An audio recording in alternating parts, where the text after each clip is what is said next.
Estamos en nuestro estudio de Lucas, así que acompáñenme, vamos a continuar hoy, Lucas capítulo 9, del verso 37 en adelante, hasta el verso 50. Se dice en geografía, ¿sí? Se dice que a gran altura también grandes profundidades. Se da el caso, por ejemplo, tenemos acá en nuestro continente, en América del Sur, tenemos la cordillera de los Andes, que alcanza alturas de 6.500, casi 6.800 metros, y justamente donde están estas alturas, que es ahí cerca del desierto de Atacama, entre Argentina y Chile, en el lado del Pacífico se producen las mayores profundidades, ¿no?, del Pacífico. Así también en otros lugares del mundo a gran altura, también grandes profundidades. ¿Y por qué digo esto? Porque lo que vimos anteriormente, lo último que vimos es que está Jesucristo, Pedro, Juan y Jacobo en un monte precisamente, con Elías y Moisés allí en el monte de la Transfiguración, viendo esta manifestación de la gloria de Cristo, ¿no?, donde Cristo, dijimos, le muestra parte de su gloria a sus discípulos y ellos quedan. Pedro se acuerda y dice: quedémonos acá, hagamos aquí unas carpas y nos quedamos acá. Esto es maravilloso. Lo que resulta es que después de esta tan gloriosa visión, bajan de allí y parece que bajan a las profundidades los discípulos, porque lo que veremos hoy va a ser de alguna manera aprender de los fracasos o los errores o las fallas de los discípulos. Yo creo que muchos de nosotros, quizás las mayores lecciones que hemos aprendido en nuestra vida han sido aquellas lecciones que nuestros peores errores, ¿no? ¿Cuántos de nosotros hemos tomado malas decisiones que no nos damos cuenta? En el momento estamos tomando malas decisiones, pero después con el tiempo nos damos cuenta de que no fue la mejor decisión que tomamos y aprendimos la lección después de tiempo. Quizás algún negocio en lo que nos involucramos y ver después que, aunque era algo bueno, fue un error, ¿no? Y eso trajo fracaso, pero no queda allí, sino que eso debe traer a nuestra vida enseñanza, ¿no? Aprender de nuestros errores. Sin duda, no nos gusta, ¿no?, equivocarnos, ¿no? Tampoco nos gusta tener que ir a nuestros errores y buscar allí las lecciones para nuestra vida. Bueno, podemos evitarlo aprendiendo de las lecciones de los discípulos, ¿no? A costa de ellos, a costa de su fracaso, vamos a aprender hoy. Quizás nos vamos a ver identificados en alguno de ellos, y hoy día por lo menos queremos ver 3 lecciones en el fracaso, ¿no?, de los discípulos, que nos enseñan cuál es la verdadera grandeza en la vida de las personas. Vamos a la lectura, Lucas capítulo 9, del verso 37 al verso 50. Yo lo voy a leer, dice así: Al día siguiente, cuando descendieron del monte, y una gran multitud les salió al encuentro, y aquí un hombre de la multitud clamó diciendo: Maestro, te ruego que veas a mi hijo, pues es el único que tengo. Esto es interesante, siempre se acercan aquellos que vienen con un hijo unigénito, ¿no? Yo creo que eso hacía muy cercana a estas situaciones con Jesús. Y sucede que un espíritu le toma y de repente da voces y le sacude con violencia y le hace echar espuma, y estropeándole a duras penas se aparta de él. Y rogué a tus discípulos que le echasen fuera y no pudieron. Respondiendo Jesús dijo: Oh generación incrédula y perversa, ¿hasta cuándo he de estar con vosotros y os he de soportar? Trae acá a tu hijo. Y mientras se acercaba el muchacho, el demonio le derribó y le sacudió con violencia, pero Jesús reprendió al espíritu inmundo y sanó al muchacho y se lo devolvió a su padre. Y todos se admiraban, fíjese, de la grandeza de Dios, y maravillándose todos de todas las cosas que hacía, dijo a sus discípulos: Haced que os penetren bien en los oídos estas palabras, porque acontecerá que el Hijo del Hombre será entregado en manos de hombres. Mas ellos no entendían estas palabras, pues les estaban veladas para que no las entendiesen, y temían preguntarle sobre estas palabras. Entonces entraron en discusión sobre quién de ellos sería el mayor. Y Jesús, percibiendo los pensamientos de sus corazones, tomó a un niño y lo puso junto a sí y le dijo: cualquiera que reciba a este niño en mi nombre, a mí me recibe. Y cualquiera que me recibe a mí, reciba el que me envió. Porque el que es más pequeño entre todos vosotros, ese es el más grande. Entonces, respondiendo Juan, dijo: Maestro, hemos visto a uno que echaba fuera demonios en tu nombre y se lo prohibimos, porque no sigue con nosotros. Y Jesús le dijo: no se lo prohibáis, porque el que no es contra nosotros, por nosotros es. Oramos un minuto. Señor, queremos pedir tu dirección para que tu palabra nos hable, nos desafíe, nos confronte conforme a nuestra necesidad y podamos aprender aquí también de la experiencia de los discípulos con nuestro Señor. Sin duda, no somos mejores que ellos. Ayúdanos también a aprender de nuestros propios errores, pero ayúdanos a ver aquí también las enseñanzas que hay en estos errores y cuáles son las razones de esta falta y de esta falla en aquellos que sin duda también nos van a ayudar a encontrar cuáles son las fallas en nosotros y poder salir de aquí con una enseñanza para nuestra vida y para poder continuar nuestro camino contigo de una mejor manera. Te lo rogamos, Señor, en el nombre de Jesús. Amén.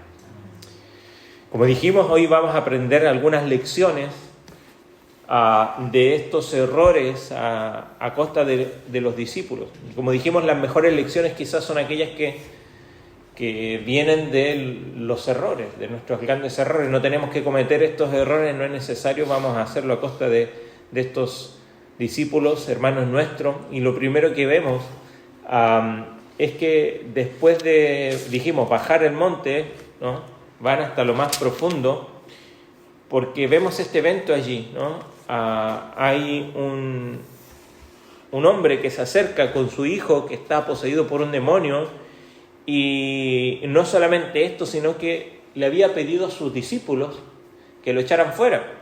Como ya vimos antes, en el capítulo 9, los primeros versículos, verso 1 y 2, dice: habiendo reunido a sus 12, les dio poder y autoridad sobre todos los demonios para sanar enfermedades, y los envió a predicar el reino y a sanar a los enfermos. El Señor le había dado esa autoridad delegada y los discípulos lo hicieron.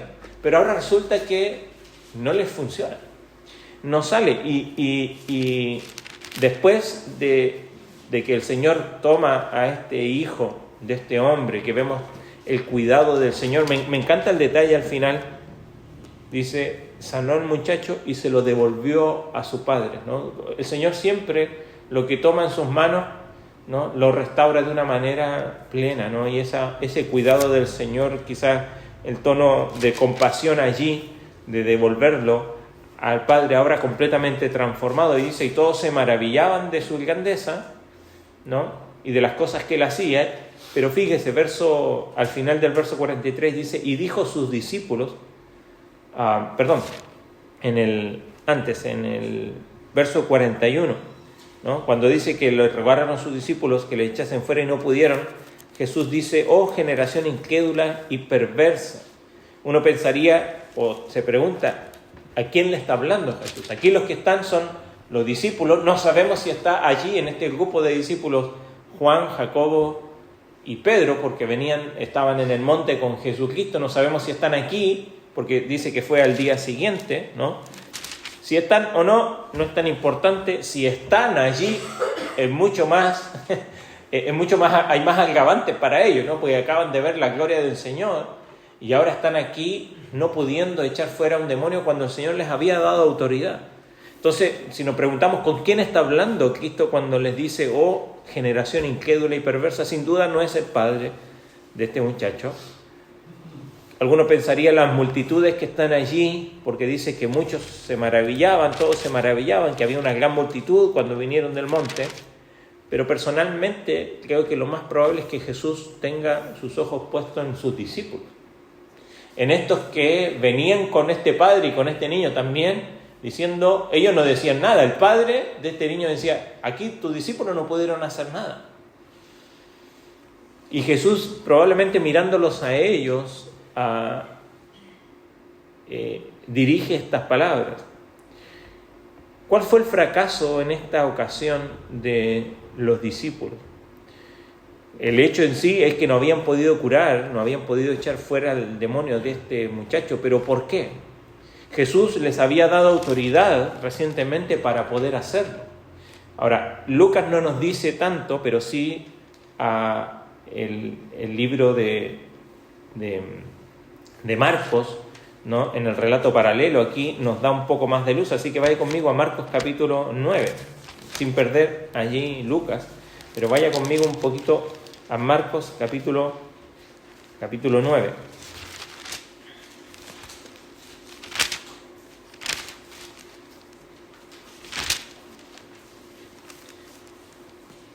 Tenemos el mismo relato ahí del verso 14 en adelante, pero los últimos versículos dice verso 27, pero Jesús tomándole de la mano le enderezó y se levantó. Cuando él entró en casa, sus discípulos le preguntaron aparte, ¿por qué nosotros no pudimos echarle fuera? Y les dijo, este género con nada puede salir sino con oración y ayuno. Y Jesús, como dijimos, había llamado a los 12 discípulos, le había dado autoridad para curar enfermos, para echar fuera demonios. ¿Y a qué atribuye el fracaso de estos discípulos? Por lo menos acá hay dos cosas. En el llamado que hace el Señor cuando le dice generación incrédula, ¿no? Y eso tiene que ver con la falta de fe, ¿no? Le dice generación incrédula y perversa. Esta idea de perversa tiene que ver con torcido, con que se han desviado del camino correcto, del camino recto, ¿no? Al parecer que fuera una cita, algunos tienen ahí quizás una referencia en sus Biblias, pareciera que fuera una cita de Deuteronomio, ¿no? Donde habla esta idea de aquellos que se apartan del camino. Pero Jesús conocía los corazones de ellos, ¿no? Que lo vamos a ver más adelante. Sabía cuáles eran las razones que habían ocasionado que ellos se habían apartado, y la explicación de su fracaso nos da Marcos allí, pues nos dice que esto no pudo suceder porque solo puede salir con oración.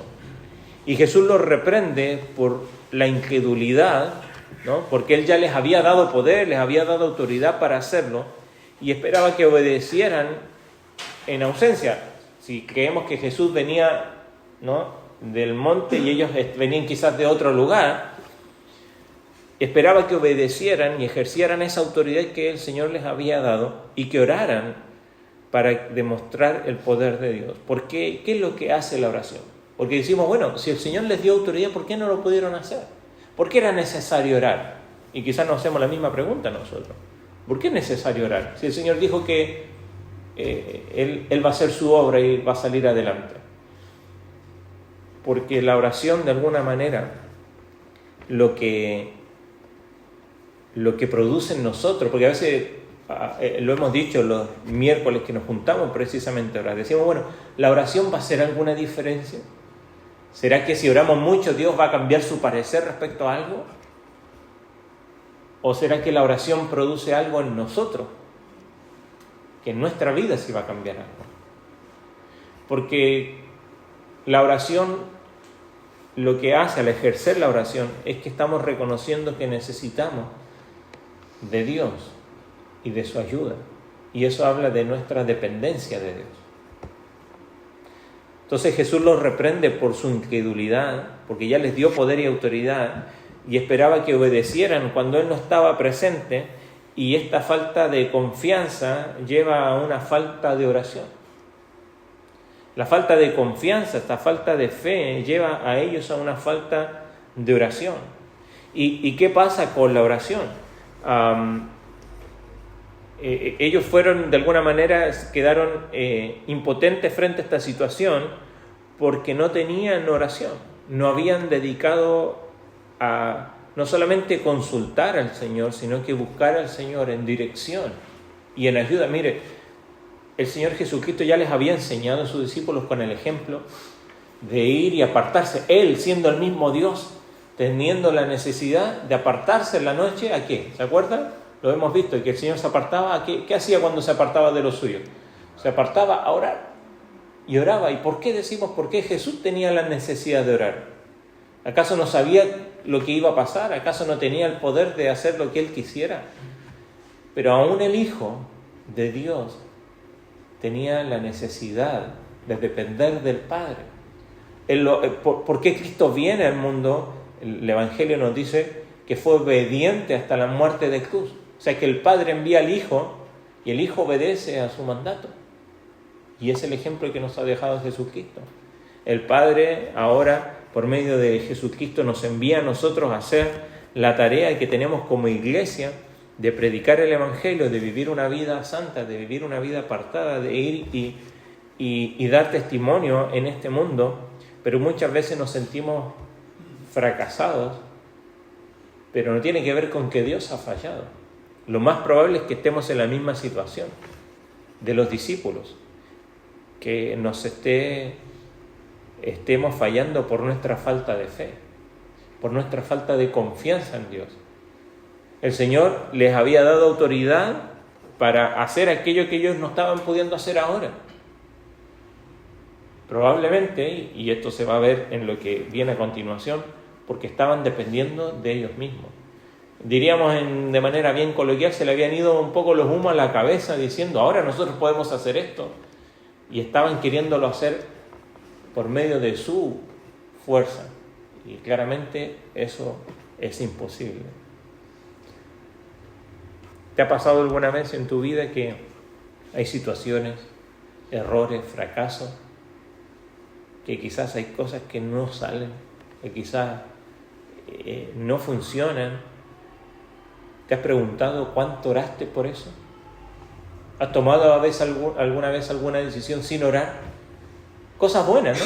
No estamos hablando de cosas buenas, decisiones en tu familia, algún cambio,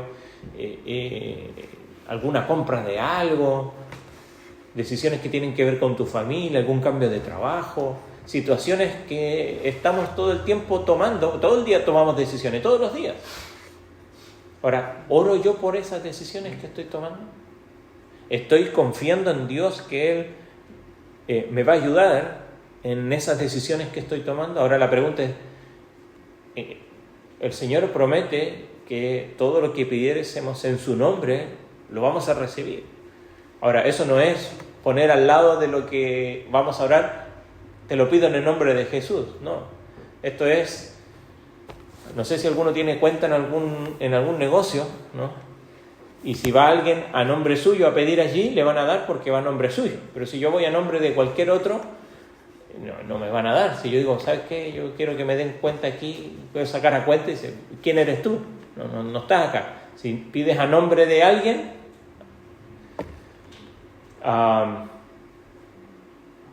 y obviamente esa persona tiene que autorizar todas aquellas cosas que es necesario, ¿no? Pedir allí. Sin duda, cualquier cosa que pidamos que esté de acuerdo con la voluntad de Dios, ¿no? Cualquier cosa que pedimos al Señor que esté de acuerdo con sus propósitos, ¿no? Y el propósito de Dios para sus hijos siempre es que nosotros podamos glorificarle con todo lo que hacemos, que podamos honrarle con todo lo que hacemos. Entonces, aprendamos de este primer error y fracaso de los discípulos en que su falta de confianza en Dios. Uno siempre está confiando en algo, ojo. O está confiando en Dios, o está confiando en sí mismo, o en cualquier otra cosa aparte de Dios. Pero uno siempre está poniendo su confianza en algo. Y aquí ellos estaban fallando en poner su confianza en Dios. Y se manifestaba en que no habían orado por esto. De ahí que la reunión de los miércoles es la reunión más importante acá en la iglesia. Porque nos juntamos a orar, porque queremos buscar al Señor en oración, dependiendo de Él para todo lo que podamos hacer aquí. Y el Señor responde. Cuando hay oraciones, el Señor responde. Cuando tomamos decisiones que están, como diríamos, bañadas de oración, el Señor va a responder favorablemente. No a nuestro antojo, a nuestro capricho, sino que conforme a su voluntad. ¿Cuánto oras antes de tomar una decisión? ¿Cuánto confías en Dios, en las decisiones que estás tomando en tu vida? Que aprendamos de esta lección. Ellos fallaron por falta de confianza, que se manifestó en la falta de oración. El segundo error de ellos está allí en el verso 43 en adelante, ¿no? Dice allí que todos se admiraban de la grandeza de Dios y maravillándose todos de todas las cosas que hacía, dijo a sus discípulos. ¿Y qué les dijo a sus discípulos? Haced que os penetren bien en los oídos estas palabras, porque acontecerá que el Hijo del Hombre será entregado en manos de hombres, mas ellos no entendían estas palabras. Acá el texto de Lucas nos dice que porque les fueron veladas para que no las entendiesen, pero nos dice algo más Lucas. Dice, y temían preguntarle sobre estas cosas. No es la primera vez que Jesús les dice a sus discípulos que Él va a morir. ¿Se acuerdan? Ya lo vimos anteriormente, que Jesús les declara allí en el capítulo... Ya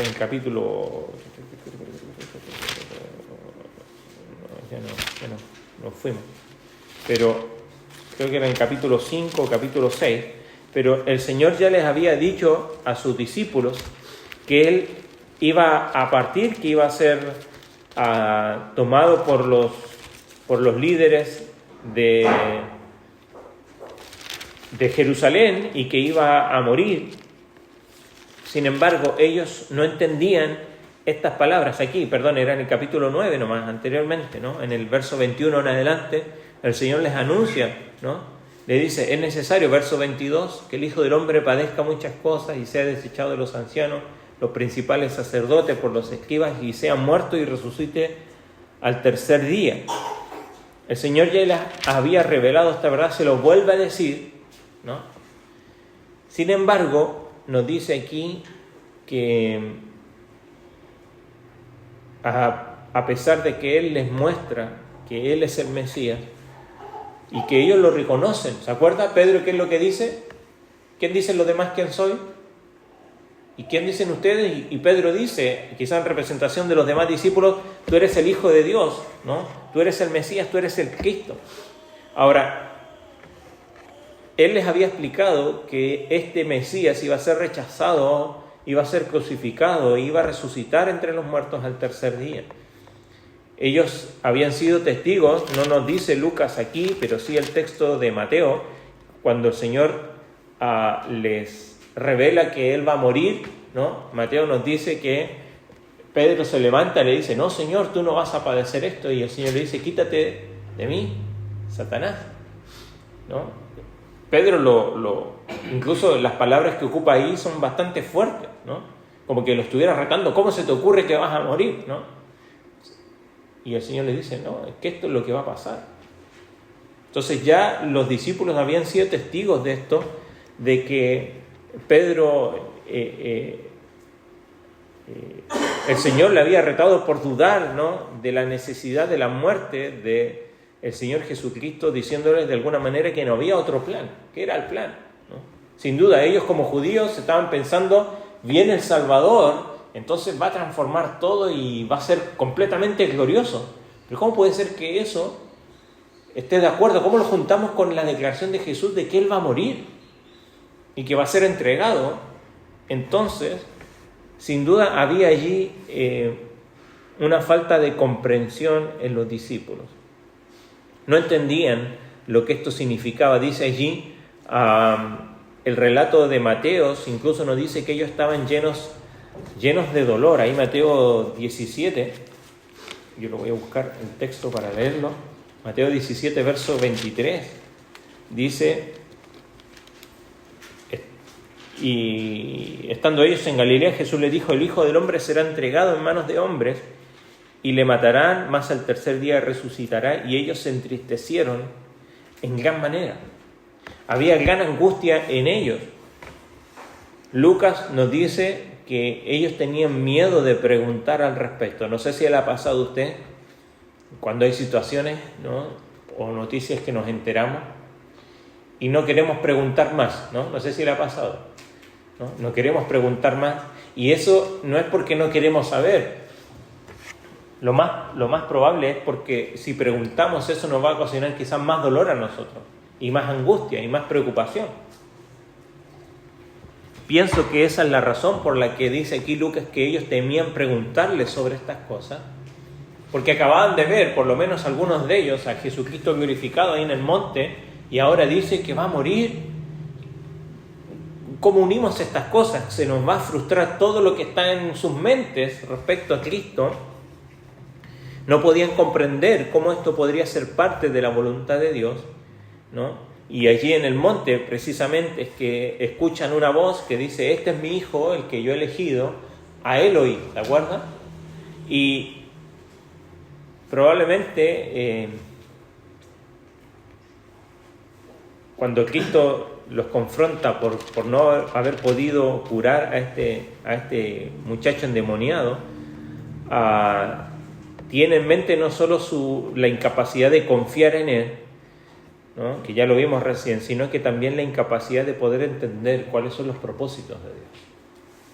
Y yo creo que hay un error muy común en nuestras vidas, y que lo vemos acá reflejado en la vida de los discípulos, porque ellos tenían preguntas, pero estaban muy avergonzados para preguntarle. Dice allí, temían preguntarle sobre esas palabras. ¿Y por qué temían preguntarle? ¿Por qué tenían esta vergüenza? ¿Por qué tenían miedo quizás de enfrentar aquello que para ellos era incomprensible?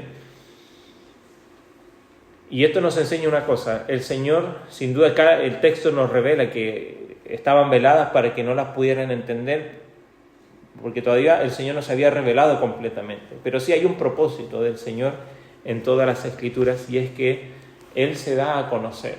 Dios no se esconde. Dios no es un Dios para ser descubierto y allí como analizado, como lo hacen los cultos iniciáticos, ¿no? Que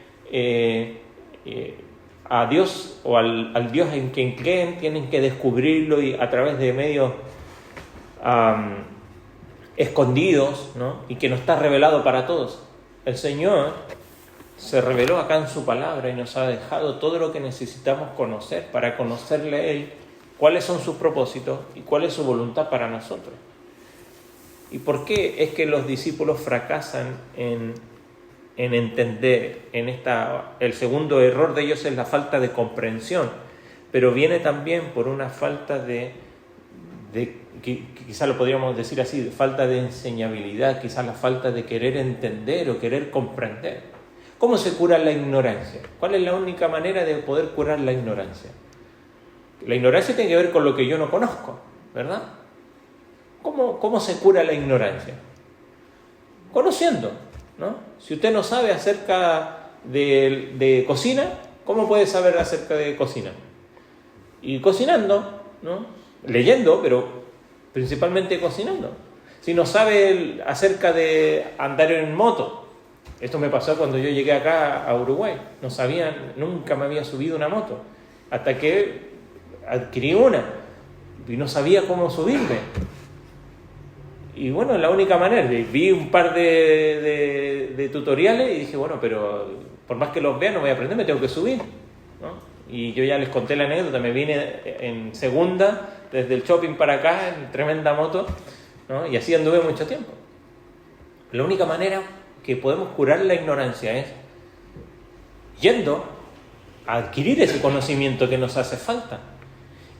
Y creo que muchos de nuestros errores en nuestra vida como cristianos proceden de este asunto, de que hay cosas que ignoramos, porque no lo conocemos todo. Hay cosas que no conocemos acerca de Dios, no solamente acerca de Él, sino también acerca de sus propósitos, acerca de su voluntad, acerca de qué dice Dios respecto, por ejemplo, a la familia, qué dice Dios respecto a mi relación con mi cónyuge, qué dice Dios respecto a mi relación con mis compañeros en la universidad, qué dice Dios respecto a mi relación con los negocios, con el dinero, con los pensamientos, cómo lidiar con la frustración, cómo lidiar con la ansiedad. ¿Acaso la Biblia no habla de estas cosas? Y claro que habla, pero muchas veces nuestro fracaso en nuestra vida no tiene que ver con que no tenemos el acceso, sino con que teniéndolo allí, no hemos ido a adquirirlo allí. De ahí la importancia de estudiar la palabra de Dios, de instruirnos en las cosas de Dios, de conocer acerca de quién es Dios y cuáles son sus propósitos. Ellos tenían preguntas, pero tenían miedo de hacerlas.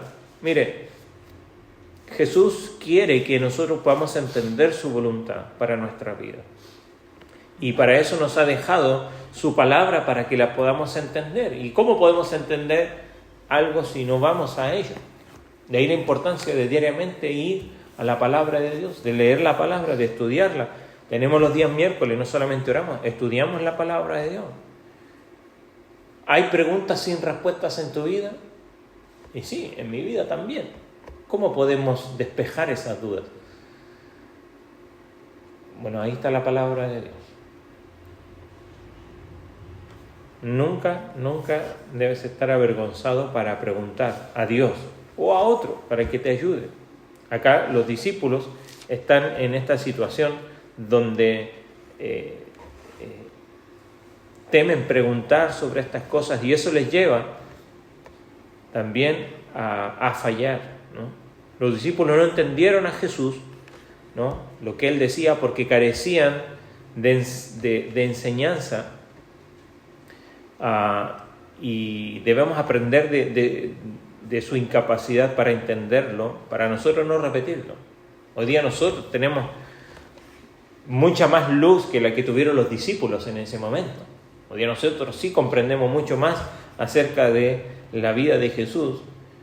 Entonces ya vimos que por falta de confianza que es manifestada por la falta de oración, podemos cerrar, pero también la falta de comprensión, de no entender las cosas, viene también por la falta de enseñabilidad, de querer ser enseñados por Dios.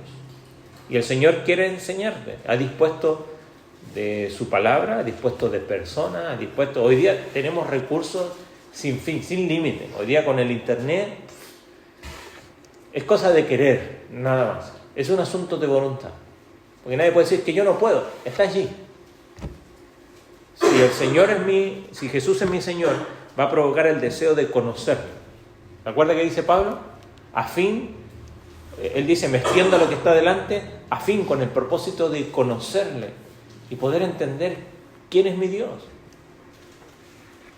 Tercer fracaso, lo vemos ahí del verso 46 en adelante, porque como si fuera poco, después de todas estas situaciones, comienza una discusión entre los discípulos y discutían quién de ellos iba a ser el mayor. No sabemos por qué se da. Otros textos nos dan un poco de luz cuando nos dice allí que vino creo que es Mateo 18, que nos dice que viene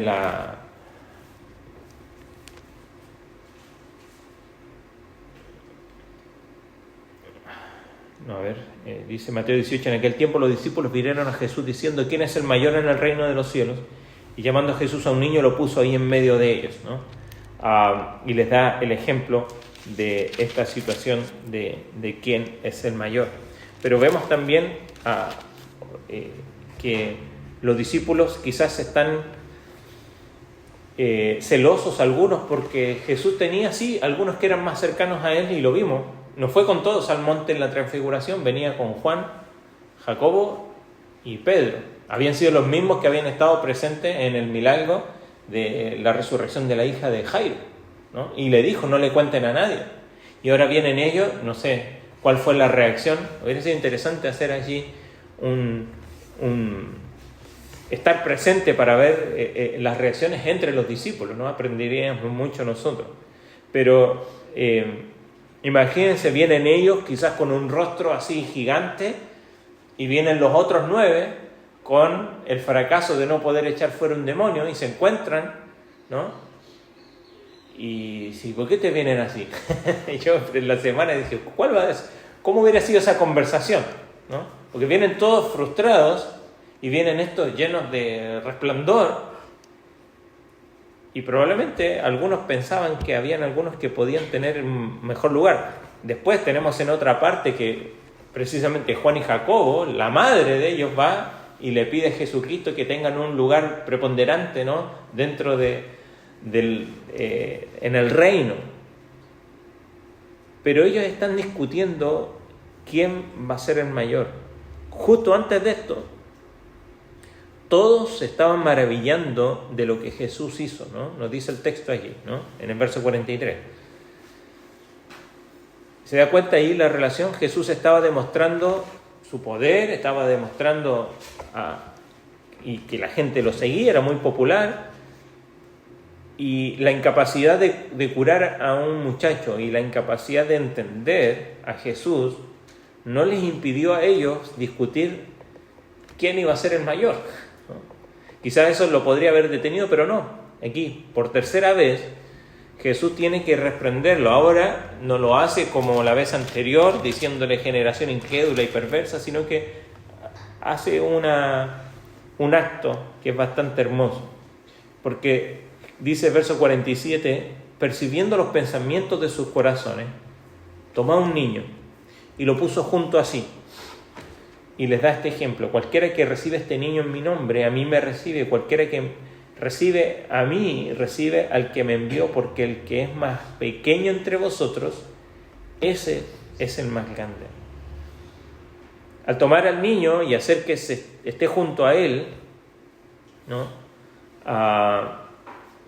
dentro de la cultura judía los niños no eran muy considerados. Quizás hoy tenemos, están los derechos del niño y hay muchas cosas, aún así, dentro de nuestra sociedad los niños también no son considerados como debiesen, ¿no? Aún incluso a veces dentro de las iglesias, ¿no? Pero Jesús, ¿por qué usa a un niño? Porque aunque es pequeño, es un ser igualmente creado a imagen y semejanza de Dios. Y esta inocencia infantil o un niño, lo que muestra es que aún está en dependencia, ¿no? Está en dependencia de sus padres, ¿no? Los niños incluso más pequeños tienen mayor dependencia de sus padres para cuidarlos, para alimentarlos, para mudarlos, para todo lo que necesita un niño, acude a sus padres. Y probablemente ellos en esta discusión, sobre quién debía o quién iba a ser, ¿no?, o debería ser el mayor, el Señor toma a este niño. Quizás ellos se creían muy importantes como para tratar con los niños. Entonces, la forma en que trata, yo creo que aquí hay muchas lecciones, ¿no? Porque nos muestra quizás que la forma en cómo tratamos a un niño o a los niños dice mucho de la forma en cómo tratamos a Jesús, porque Jesús dice aquí: cualquiera que recibe a este niño en mi nombre, a mí me recibe. Muchas veces nuestra cultura desprecia la actitud de los niños y uno incluso dice: no seas infantil, ¿no? ¿Qué podemos esperar de un niño? Que sea infantil. Y la forma en cómo vemos, cómo tratamos, quizás viene a ser un barómetro. Cómo tratamos a los niños, a los más pequeños, viene a ser un barómetro, un termómetro de nuestro estado espiritual, aún incluso como iglesia. Porque decimos: ¿qué puede aportar un niño a la iglesia? Yo he escuchado eso. No puede ofrendar, no puede ayudar para las actividades de la iglesia. Pero muestra nuestra situación espiritual. Si realmente amamos a los niños y cuidamos de ellos y los protegemos, y la mejor manera de protegerlos es mostrarles a Cristo. Pero aquí es interesante que en la situación en que se da esta enseñanza, ¿no?, en el reino de Dios, los menores van a ser los más grandes, ¿no? Los discípulos parece que no entendieron este punto y es evidente en lo que sucede a continuación. Porque Juan dice: Señor, vimos a uno que echaba fuera demonios en tu nombre y se lo prohibimos. Mire, ellos no pudieron echar fuera un demonio y al que sí podía se lo estaban prohibiendo. solamente porque no era parte del grupo de ellos. Ellos no habían podido echar un demonio por falta de oración y fe, así que ahora tratan de detener a alguien que sí puede y se quejan de él ante Jesús. ¿Por qué? Claramente porque estaban fallando en servir. ¿Y qué es lo que se necesita para servir? Bueno, el componente principal para el servicio es la humildad. Por eso el Señor toma un niño. Y quizás muchos de nuestros errores en nuestro deseo de hacer cosas para Dios tiene que ver con que muchas veces estamos discutiendo, quizás no con otros, pero sí dentro de nosotros mismos, querer tener un lugar preponderante, ¿no? O ser destacados para Dios, ya sea en la iglesia o en otro lugar. Y esta es la lucha del ser humano. Hoy creo que culminan los Juegos Olímpicos. A mí me gustan las Olimpiadas y ver algunas competencias, me gusta el atletismo. Y vemos ahí que todos se esfuerzan por alcanzar la medalla de oro, lógico. Nadie va allí y dice, no, que a mí me gusta la plata. No, todos pelean por el oro, más allá de que lo alcancen o no. Y no está mal. Pero eso ha contaminado muchas veces aquellas cosas y nuestros deseos de hacer cosas especialmente para Dios, ¿no? Queremos estar en una plataforma donde podamos ser destacados por los demás. O por lo menos si nadie me ve, por lo menos por Dios. Que Dios me diga, te felicito, ¿no? Y nos dé un aplauso. Pero la verdad es que no se trata de eso. No se trata de querer buscar cuál es la mejor posición ante Dios, sino que se trata de servir. Y para eso es necesario la humildad. Y esto es una virtud de carácter que puede y debe ser formada en nuestra vida, y solamente Cristo lo puede hacer. Cuando dependemos plenamente de Él, cuando realmente comprendemos quién es Él para nosotros, en nuestra vida va a ser formada de alguna manera su carácter en nosotros, y ese carácter de humildad. Hoy hemos visto aquí 3 fracasos cometidos por los discípulos y debemos aprender de ello para no repetirlo, ¿no? Quizás no hemos cometido esto, sí, pero darnos cuenta cómo la falta de confianza en nuestra vida nos va a llevar a fracasar. Y la falta de confianza viene de la falta de oración. Porque cuando oramos, hacemos las cosas distintas, y podemos hacer las mismas cosas, pero las enfrentamos de manera diferente. Porque vamos confiados de que hemos hecho todo lo que está a nuestro alcance y hemos dejado lo que es imposible para Dios. Nuestra lucha es que a veces peleamos en hacer lo que está fuera de nuestro alcance y por eso nos frustramos. Pero hay cosas que solamente Dios puede hacer. ¿Y qué hacemos para eso? Bueno, el Señor nos manda a confiar en Él, y la manera de hacerlo es dependiendo de Él en oración. El segundo fracaso que vimos es la falta de comprensión, la falta de entendimiento de cuáles son los propósitos y la voluntad de Dios. Y muchas veces fracasamos porque no sabemos cuál es la voluntad de Dios.